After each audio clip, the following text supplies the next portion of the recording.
कार्यक्रम के पुण्यार्जक हैं हनुमान प्रसाद बड़जात्या परिवार, जशपुर, रायपुर, राजकुमार सुधा जैन, विनोद संजना जैन, दिलीप सीमा जैन, रासू शीतल, राहुल अदिति, पुष्पा बिमल पांड्या इंदौर, स्नेहलता विकास काला जयपुर, ममता सुरेश सेठी कोलकाता, सानू अमित जैन सूरत, पूर्वा हर्ष जैन कोलकाता, सलोनी हर्षवर्धन जैन आगरा।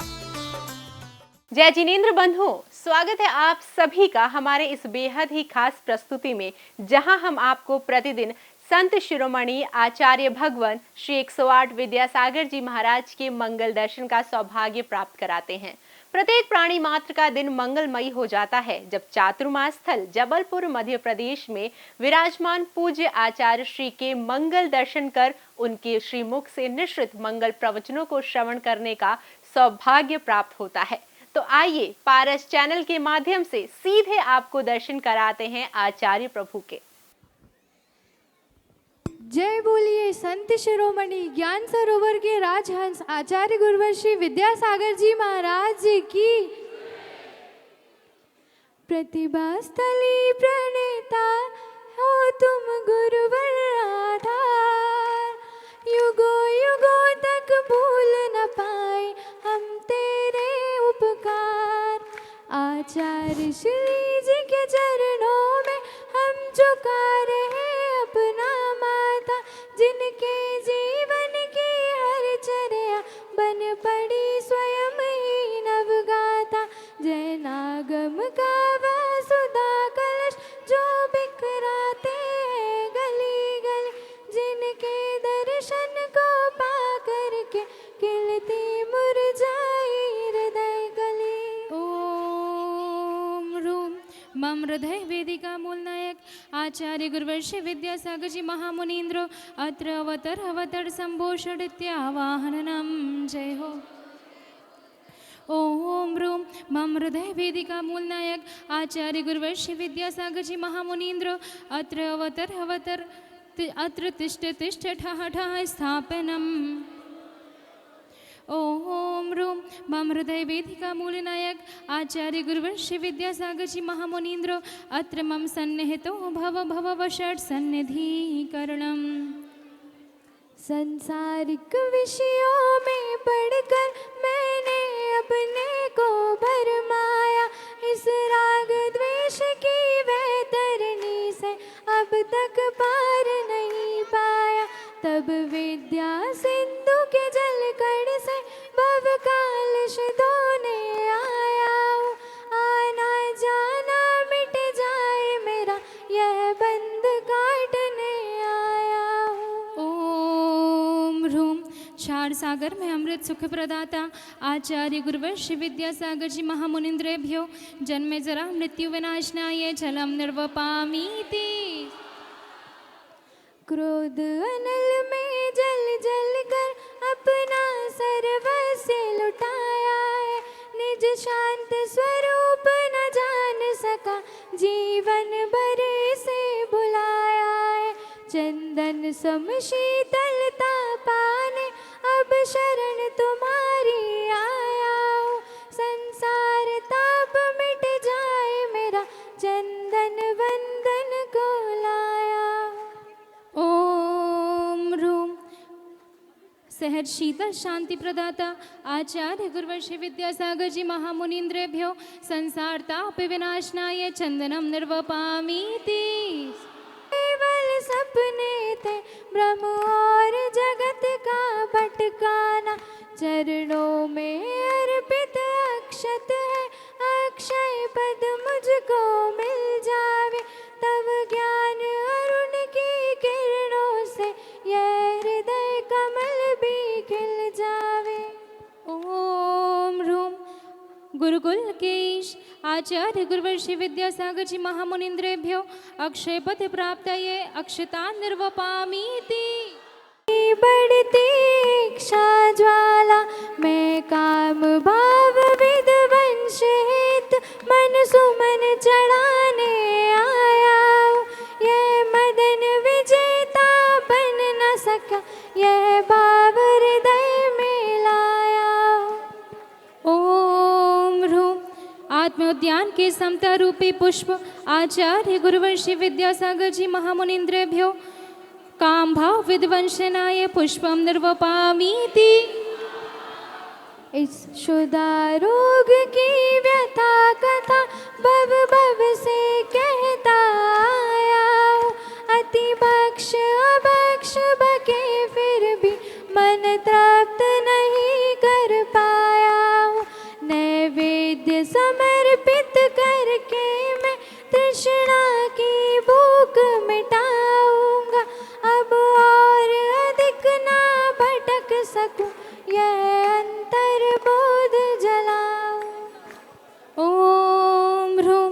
तन को निरोग व आत्मा को निरामय करने वाले परम वैद्य आचार्य गुरुवर्षि विद्यासागर जी महामुनीन्द्रेभ्यो शुद्धारोग्य विनाशनाय नैवेद्यम निर्वपामीति। मोहांधकार से व्याकुल हो निज को ने पहचाना। मैं राग द्वेष में लिप्त रहा, इस हाथ रहा बस पछताना। यह दीप समर्पित करके मैं की भूख मिटाऊंगा। तुम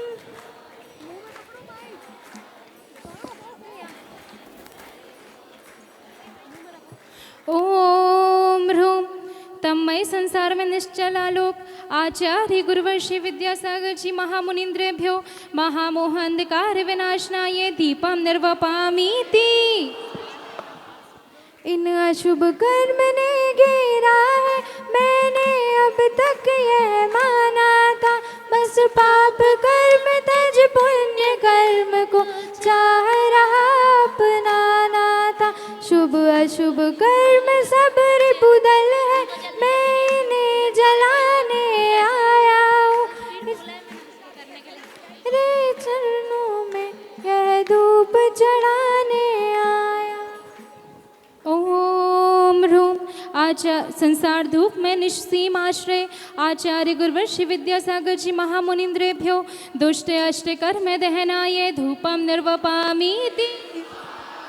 भोगों को इतना भोगा कि खुद को ही भोग बना डाला। साध्य और साधक का अंतर मैंने आज मिटा डाला। मैं चिदानंद में लीन रहूं, पूजा का ये फल पाना है। पाना था जिसके द्वारा वह मिल बैठा मुझे ठिकाना। ओम ह्रूम। पुण्य पथ प्रवर्तक आचार्य गुरुवर्षि विद्यासागर जी महामुनीन्द्रेभ्यो महामोक्ष फल प्राप्तये फलम निर्वपामि। जग के वैभव को पाकर मैं निश दिन के साल मस्त रहा। चारों गतियों की ठोकर को खाने में ही अभ्यस्त रहा। मैं हूँ स्वतंत्र ज्ञाता दृष्टा, मेरा पर से क्या नाता है।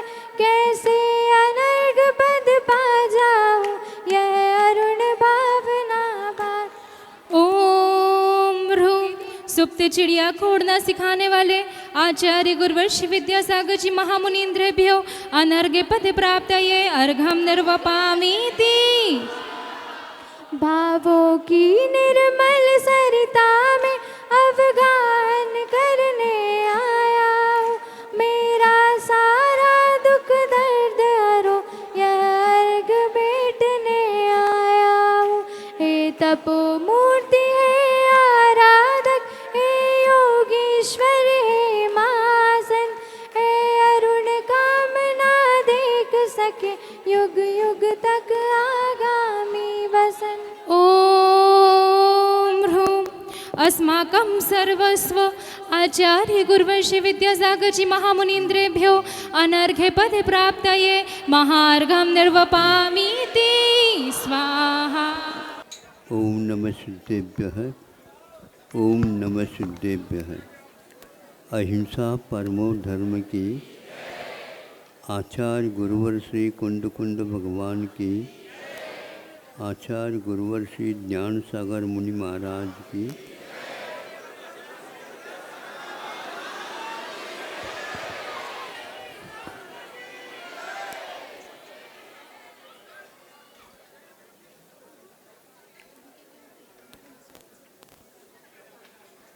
भिन्न भिन्न वस्तुओं के संयोग से अनेक ऐसी वस्तुएं हैं जिनमें बहुत बड़ा परिवर्तन आ जाता है। इसको सिद्धांत या न्याय के ग्रंथों में नैमित्तिक पर्याय बोलते हैं। निमित्त के कारण इस प्रकार दूसरे वस्तु में परिणमन होते। एक छोटा सा लेख पढ़ा था, उसमें लिखा हुआ था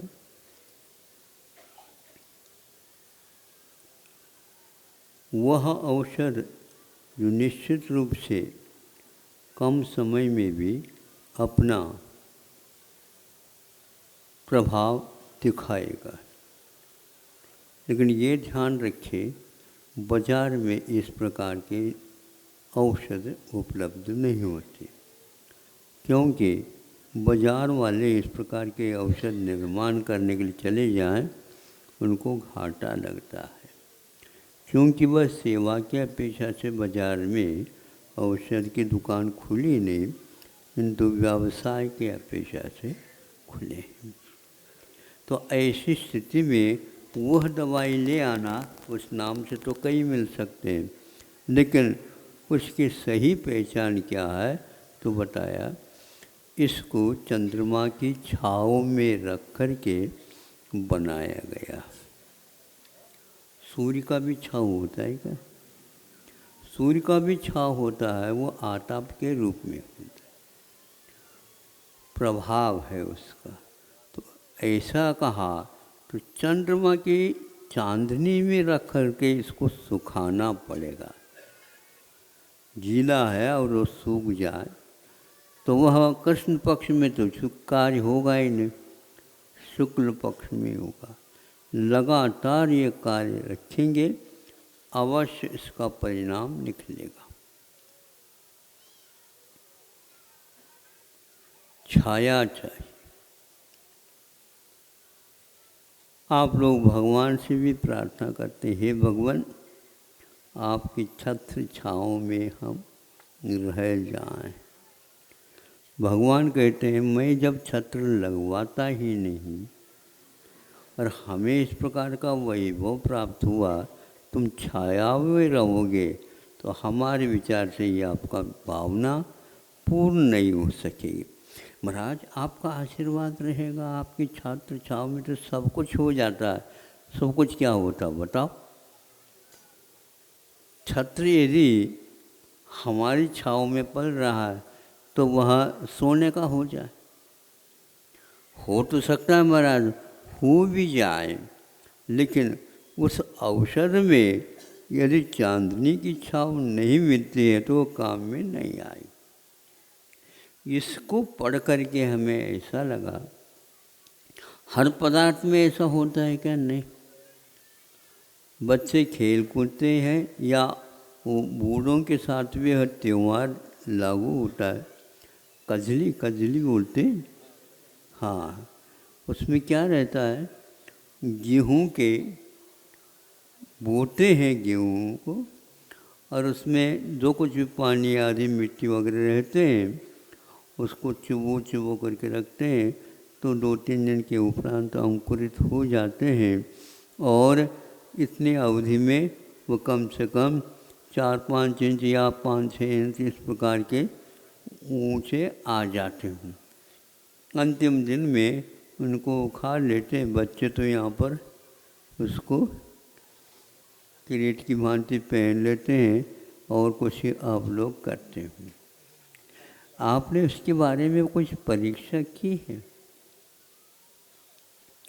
8-10 दिन के लिए उनको बोया गया, प्रतिदिन उसके लिए पानी पर्याप्त में देते रहे। मिट्टी भी बहुत कोमल अच्छी थी और उसको छाँव में ही तैयार किया गया। आपके सामने सामने बोया और आपके सामने सामने ही वह कजली आपका आकर के सामने खड़ी।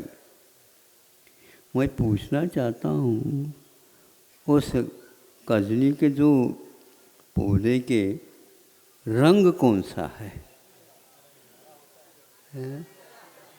जल्दी सोच करके बोलियो। हरा होता है।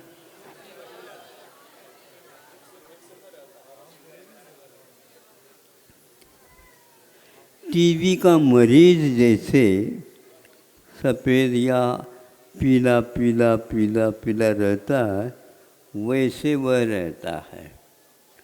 उसी कजली के समूर बिल्कुल जहाँ पर धूप भी आती थी, तो वहाँ पर रखने से उसका रंग हरा हरा रहा है और ये पिलपिला पिलपिला पिलपिला जैसा रहा है।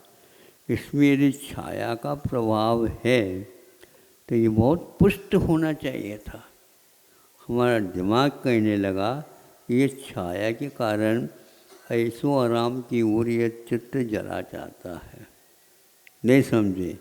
वैसे सूर्य को देखो, सबसे ज़्यादा शक्ति उसके माध्यम से प्राप्त होती। सूर्य के उदय के होने से पूर्व से ही रोगी को भी एक प्रकार से प्रशस्तता का अनुभव होने लग जाता है और उस श्वास इत्यादि गति में उसको अच्छा अच्छा लगने लग जाता है। जैसे जैसे वह दिन में आएगा तो अलग प्रकार का ही उसका ये रहता है और पसीना आने का भी लगभग यही क्रम रहता है। जैसे जैसे सूर्य तेज होगा, प्रताप उसका बढ़ेगा और वह ऊपर की ओर आएगा। जब सूर्य की छाया आपके ऊपर पड़ेगी, उस समय योग का अध्ययन हो जाता है। इसलिए 12 बजे सामायिक के लिए कहा है। आप लोग भी करते होंगे, किंतु निद्रा देवी की कृपा आपके ऊपर उस समय ज़्यादा होती। 12 बजे तो वो भी है नहीं, चूँकि उस समय हमें अप्रमत्त रहना आवश्यक है। तो उस समय ये पसीना आ जाता है, सीना हल्का हो जाता है और आपके पास तराई आ जाती है। स्वेद जिसको बोलते हैं, उसके निकलने से बहुत बड़े काम हो जाते हैं। सूर्य के पास ऐसी क्षमता विद्यमान है, वह बीज को भी एक प्रकार से पुष्ट बना करके वह आपके साथ प्रस्तुत करता है। तो उसमें कोई भी जीव जंतु कुछ अवधि तक उत्पन्न नहीं होते और उसका आटा अमर्यादित नहीं होता। किंतु ये ध्यान रखना, उसका यह परिणाम क्यों निकला ऐसा? इसलिए निकला कि ताप आवश्यक है। ताप आवश्यक है। ताप के बिना भगवान के भीतर जो सोई हुई शक्ति थी वह बाहर नहीं आ पाई। रत्नत्रय से मुक्ति होती है ऐसी सबकी धारणा तो है, अब मेरी भी धारणा है, लेकिन मेरी धारणा थोड़े से आगे की भी है। आपकी मैं पूछना चाहता हूँ, है नहीं? सम्यक दर्शन ज्ञान चारित्राणि मोक्ष मार्ग हमें बोलते हैं, नहीं समझे?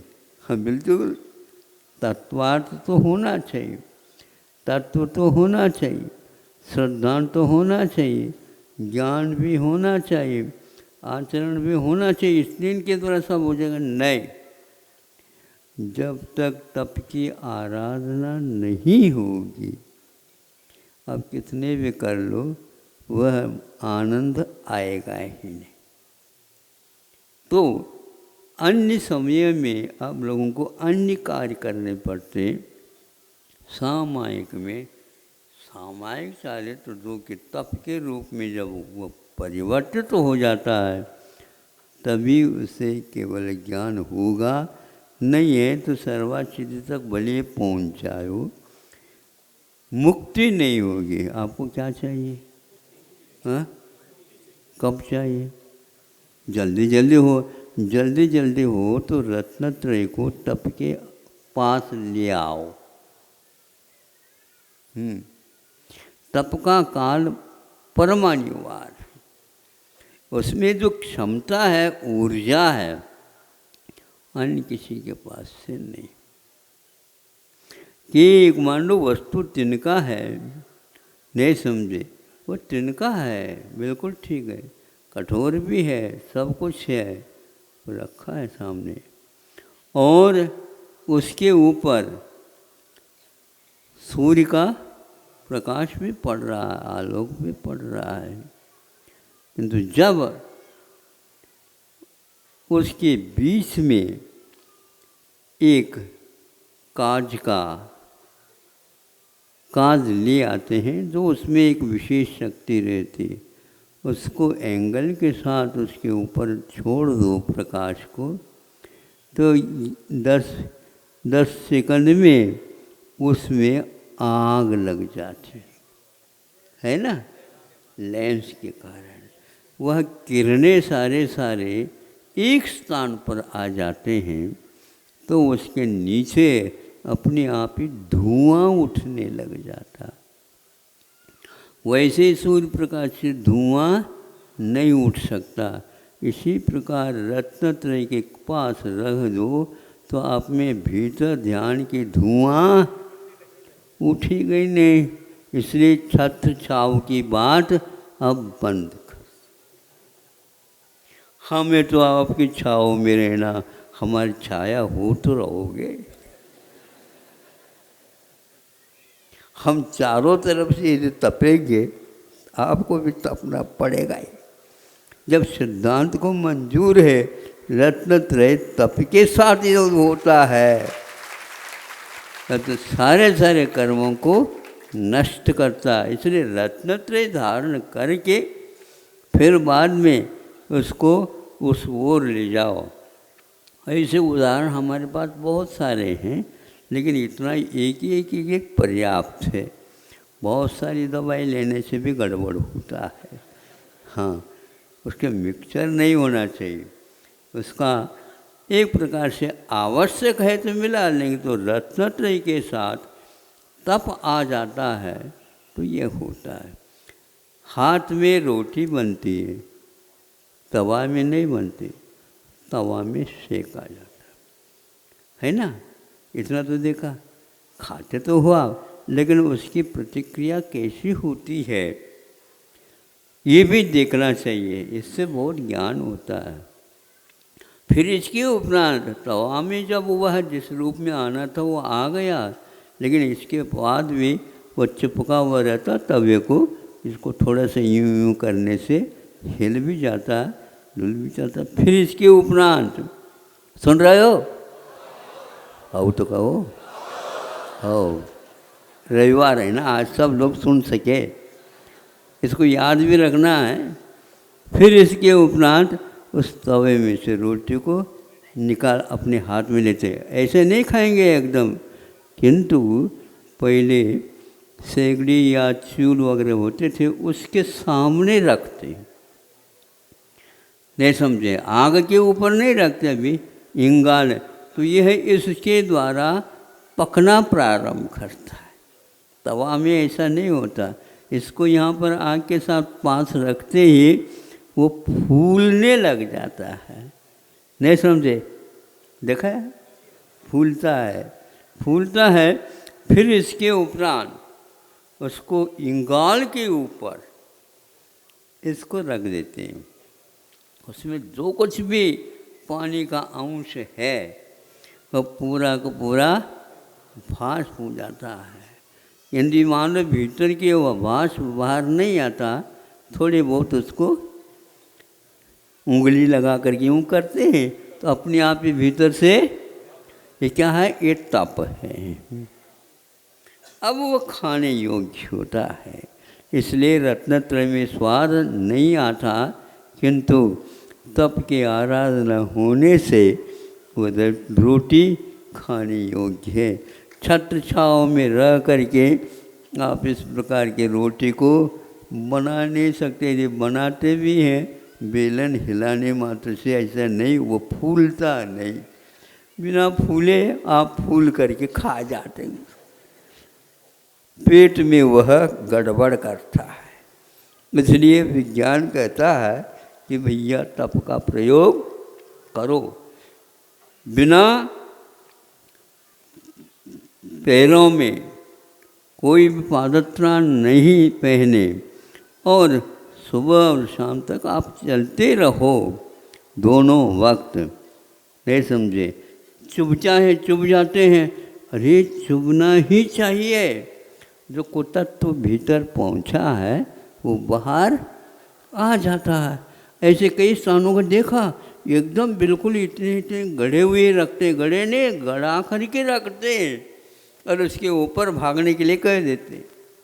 इससे भीतर के विकार बाहर आ जाते हैं। 12 प्रकार के तपों के द्वारा अच्छे ढंग से आपकी बाहर निकलने वाला है।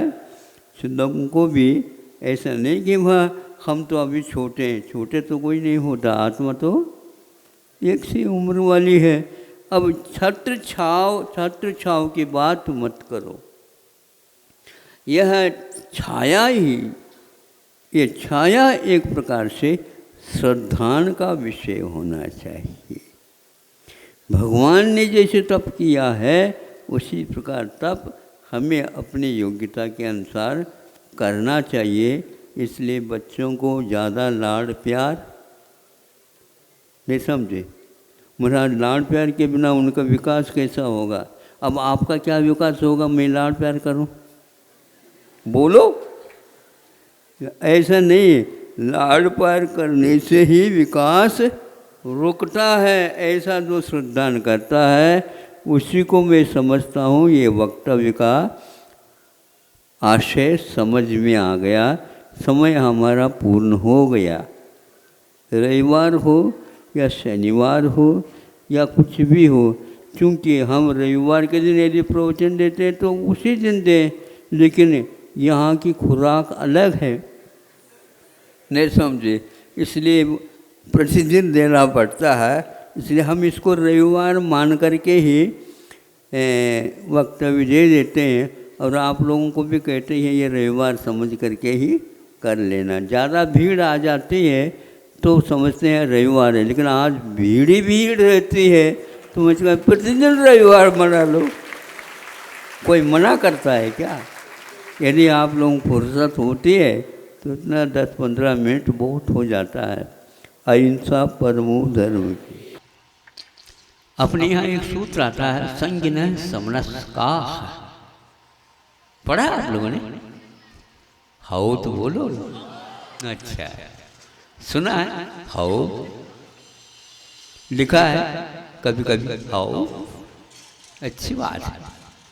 अब देखो चींटी की चिंता है अपनी भूख की मिटाने की, अपने पेट की।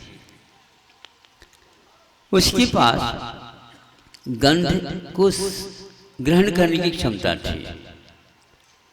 यदि स्पर्शेंद्र के माध्यम से देते कभी भी वह उसको खींच नहीं पाते, क्योंकि स्पर्श का ज्ञान पर्याप्त नहीं था, उसको गंध का ज्ञान पर्याप्त था। वह रसना और वो ग्रहणा दोनों को विषय बनाते, लेकिन गंध के माध्यम से वह बहुत जल्दी उसको उठा करके ले आया।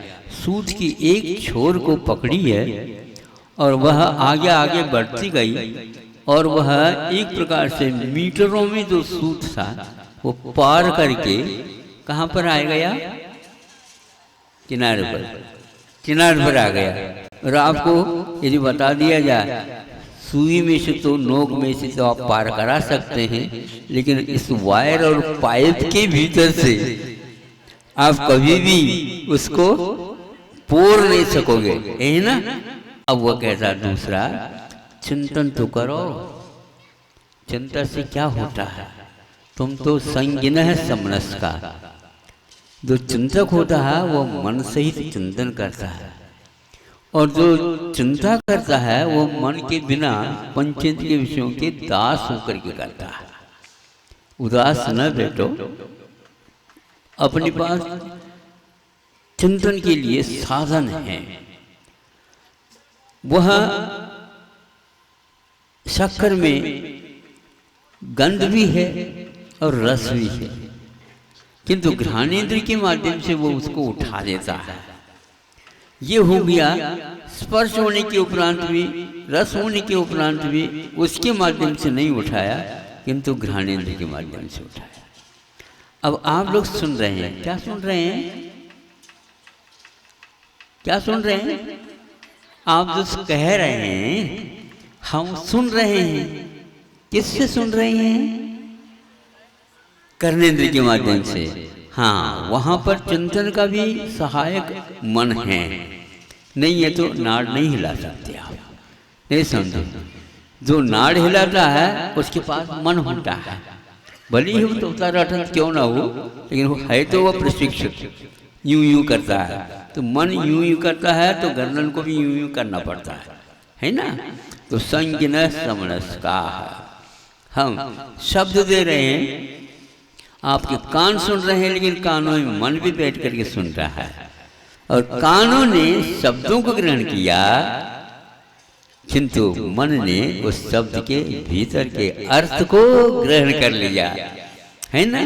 तो इसलिए तो आप अर्थ को ग्रहण क्या करो, केवल शब्द क्या ग्रहण करते हो?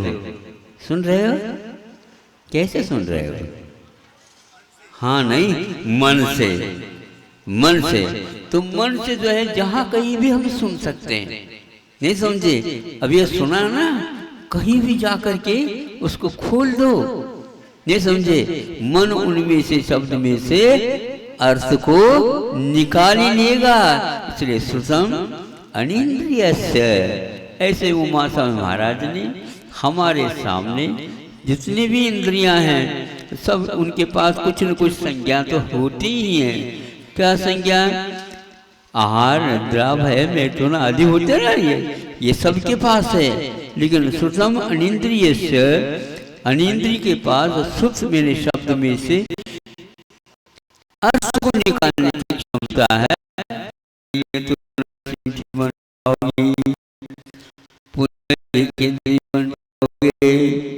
पुनः भंवरे बन जाओगे, संसार के भंवर में फंस जाओगे, क्या करोगे बताओ? इसलिए केवल सुना मत करो, उनमें से अर्थ भी निकाला करो। जो अर्थ बताया जाता है उसको बार बार चिंतन का विषय बनाया करो, यही मोक्ष मार्ग है। और इसे यदि हट करके कोई करना चाहता है तो वह संगी नहीं है, नहीं समझे? संगी का मतलब विचारक नहीं है। यूं तो गुजारा सभी करते हैं, किंतु जो विचारक होता है वो गुजारे के साथ यहाँ से वहाँ तक गुजर जाता है, पार हो जाता है।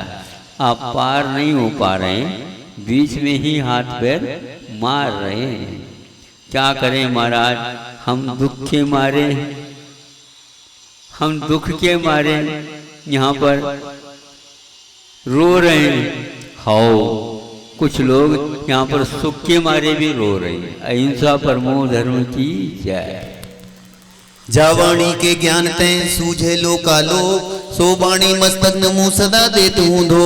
हे जिनवाणी भारती तो हे जपो दिन रैन, जो तेरो शरणागत है सो पावे सुख चैन। देव भजो अरिहंत को गुरु सेवा निर्ग्रंथ, दया धर्म पालो सदा यही मोक्ष का पंथ। हमारे सामने जो चौरेंद्रीय जीव हैं और वो दोनों चौरेंद्रीय जीव अपने अपने रोजी रोटी के लिए निकलते हैं। हाँ, अब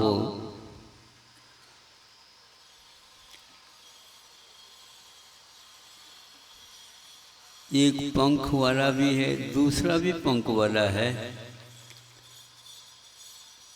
और कैसी वृत्ति होती है इन दोनों की। वहीं पर अड़ोस पड़ोस में गुलाब के बगीचा लगा हुआ है, अच्छे अच्छे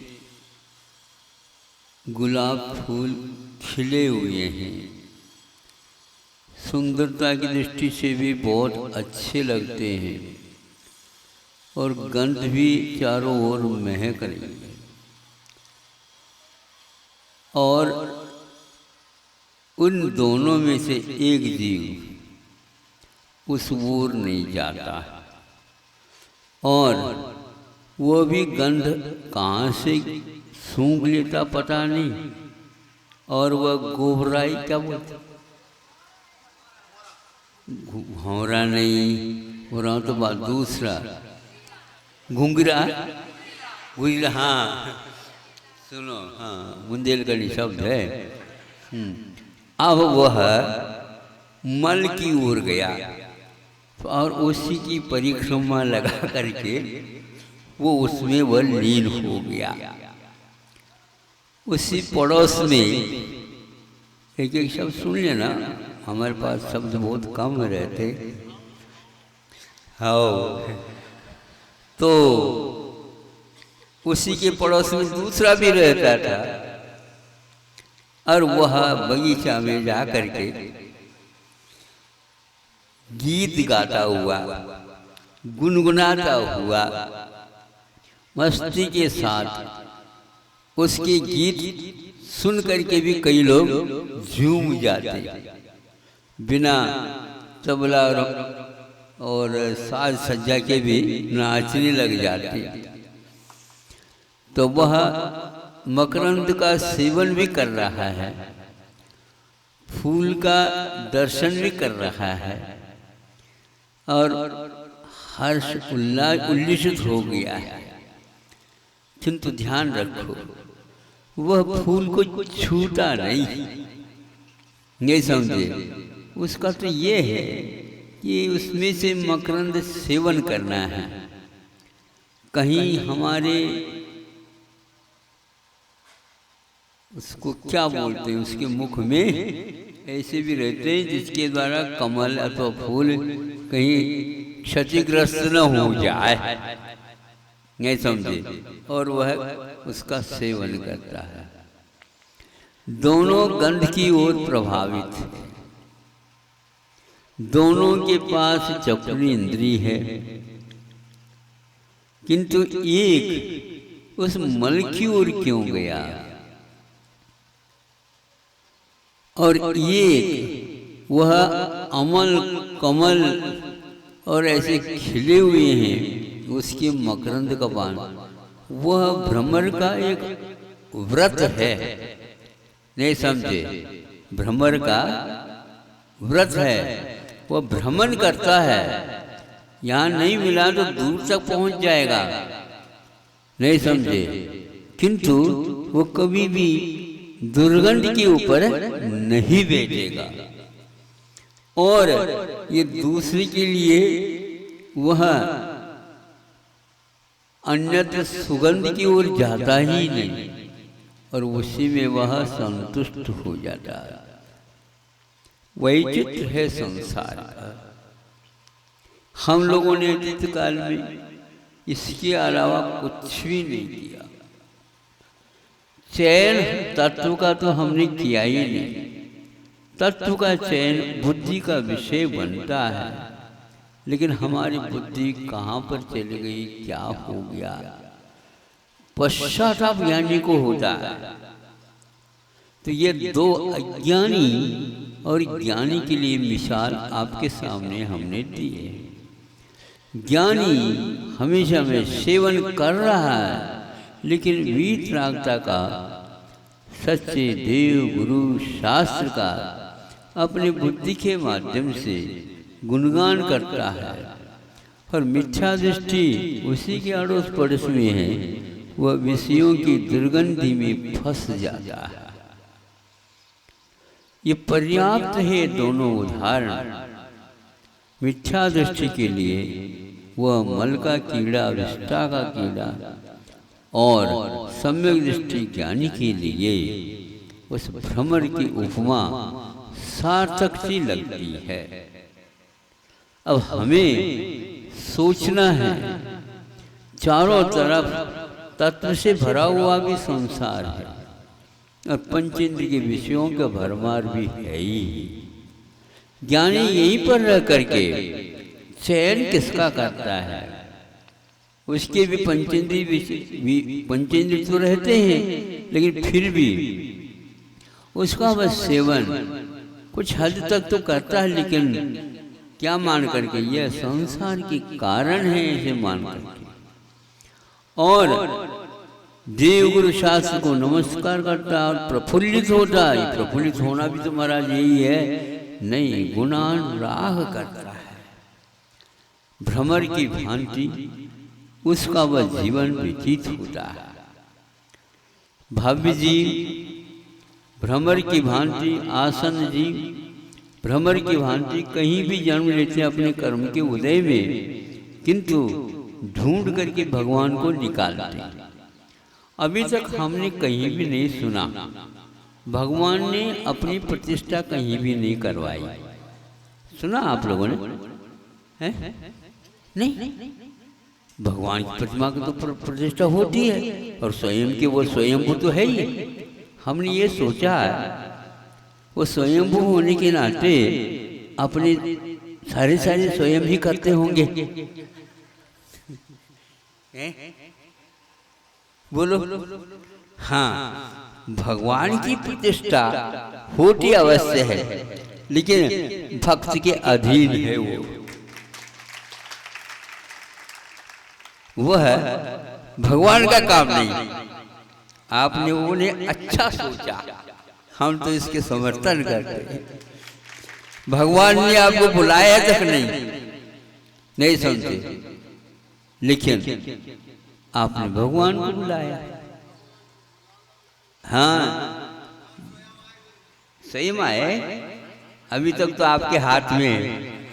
जब हम वहां पर जाएंगे तो हम अपने बनाएंगे और आप देखते रहिए। हाँ, अब नहीं कर सकोगे हमारे भगवान। हाँ, हाथ जोड़ कर खड़े होना पड़ेगा। हमने ऐसे पैसे लगाए, कुछ नहीं पैसे लगाए, ध्यान रखो। आओ, भाग्य समझ लो। हाँ, महाभाग्य समझ लो, क्योंकि ये भाव पंचेंद्र के विषयों में चली जाता तो क्या होता इस आत्मा का। बहुत अच्छा हो गया।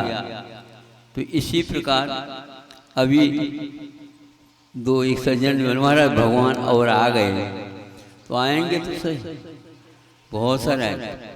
तो अभी उतारना, नीचे उतारना बाकी, हमने बादू से ही कर लिया, मुस्कान भरे। हाँ, तो अब ये सोचना है कि पंचेंद्र के विषय तो सब जगह भरे हुए हैं, किंतु ज्ञानी उनमें से, पंचेंद्र विषयों में से अपने को कैसे चयनित करता है अपनी बुद्धि के माध्यम से। ये बहुत महत्वपूर्ण बात है। आप लोग भ्रमर और गोबराई दोनों को याद रखेंगे और अपने को एक अवसर में 5 रंगों को ला करके रखा गया है। एक तस्री में काला, पीला, नीला, हरा आदि आदि ला करके रखें।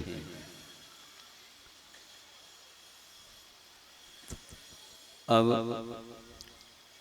कोई भी चित्र बनाना चाहता है तो उसमें कोई भी रंग उठाता है और उसके माध्यम से चित्र बनाना प्रारंभ करता है। तो एक जब तक वर्ण रहता है उसमें किसी प्रकार का चित्र बनता नहीं। अब आपने मुख का आकार तो बना दिया नीला, अब नाक बनाना है, कान बनाना है, ओंठ बनाना है, आदि आदि बनाना नहीं बना सकोगे। इसलिए दूसरा भी वर्ण अपेक्षित हो जाता है। एक ही वर्ण के माध्यम से यदि करना चाहते हैं तो दूसरा एक और उपाय है। एक ही रंग रखते हुए वो क्या है मैं आपको बताना चाहता हूँ। वो उसका कोई रंग नहीं रहता। जल को पूछा गया, हे जल बता दे तुम्हारा रंग कौन सा है। तो जल बताता है जैसा संग मिलता है वैसा ही हमारा रंग हो जाता है। तो जल को कहा तो हमें इस कागज के ऊपर अपने को भूमिका निभाना है तो करो। तो कहता है गड़बड़ नहीं करो, बस सब बता देंगे हम। अब मुख पर सर्वप्रथम मुख के स्थान पर शाही लगा दी गई नीली। फिर भी इसको कहता देखो ये नीली हो गई। नीली नहीं, ध्यान रखो सब आएगा उसी में। नाक के स्थान पर थोड़ा सा पतला बना दिया तो वह दिखने लगी। नहीं समझे, भ्रुकुटी के ऊपर थोड़े से गाढ़ा बना दिया, वो अलग उठ करके दिखने लगा। कपोल को थोड़े से, अब कपोल को कैसे गोल कराओगे? कागज पर गोल बनाओ।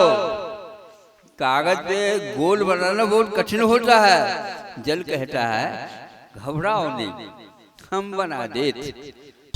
इस कार्यक्रम के पुण्यार्जक हैं हनुमान प्रसाद बड़जात्या परिवार, जशपुर, रायपुर, राजकुमार सुधा जैन, विनोद संजना जैन, दिलीप सीमा जैन, रासु शीतल, राहुल अदिति, पुष्पा बिमल पांड्या इंदौर, स्नेहलता विकास काला जयपुर, ममता सुरेश सेठी कोलकाता, सानू अमित जैन सूरत, पूर्वा हर्ष जैन कोलकाता, सलोनी हर्षवर्धन जैन आगरा।